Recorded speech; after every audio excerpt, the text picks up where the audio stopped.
Howdy mates, top of the late morning to you. Today marks Thursday, December 19th, 2024.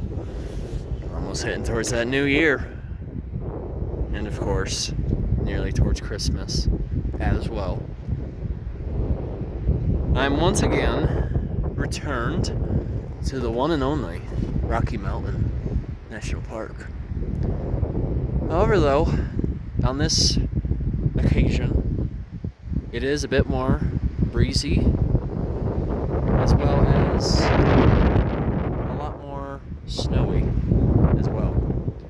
Within the past week, there had been some occurrences of snowfall, which I was able to notice throughout the course of the past week.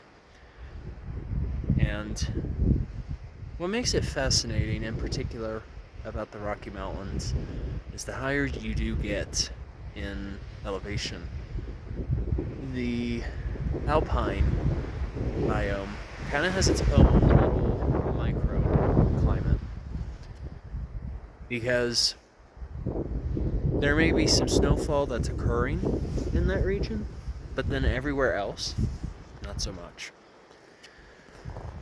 And so temperatures can change fairly quickly. But I definitely came more prepared, because this time I'm actually wearing proper hiking pants along with some Microspikes that I'm actually renting, because Microspikes in general are a bit expensive. Microspikes, for the most part, they help with gaining leverage for your boots, especially on icy and snowy trails. But if you look just to the east, that is Long's Peak, which is the tallest peak in Rocky Mountain National Park. But it's not the tallest mountain in the state of Colorado. Long's Peak is your classic 14er, which means the peak is over 14,000 feet in elevation. And look at that. If you glance carefully, you'll notice that there are what look like clouds flying around. Hold on just a sec. There we go. Yeah, if you look at those clouds that look like they're flying around, that's an indication of how crazy it is. And so, your safety is still your responsibility when you come up here, just because the conditions can change very quickly. So you definitely have to watch for the forecast in advance. Yeah. There we go. Wow. This is truly phenomenal.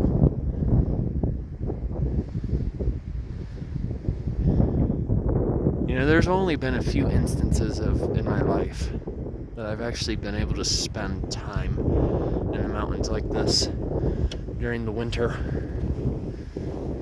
And so it's just one of those that I'm just embracing it while I can.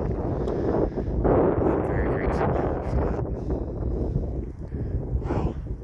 But a property that snow does have, whenever exposed to sunlight, is called albedo, which basically implies that the snow has a capability of reflecting the sunlight based on the whiteness of the snow. And that's actually a particular reason why I brought my shades this time, because otherwise I would be struggling out here in terms of visibility.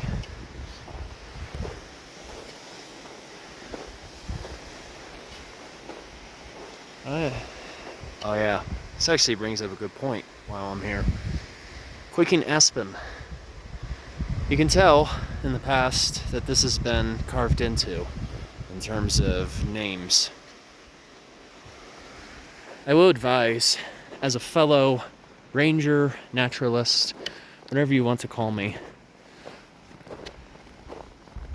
don't do that. Because when you do that to a tree, it exposes its inner tissue. And it basically is like a wound. And sometimes what can happen is if it's deep enough, and if it has enough carves in it, the tree can eventually die. I mean, this is an analogy I like to use. How would other folks like it if someone just went up to them, had a blade of some kind, and just went up to your skin and carved their name on you? You don't like it, would you? Well, essentially, when you do that, you're doing the same thing to the tree. So, just a little piece of advice. Anyway, have a good one, you guys. Take care. And of course, Journey on a Journey is onwards. See ya.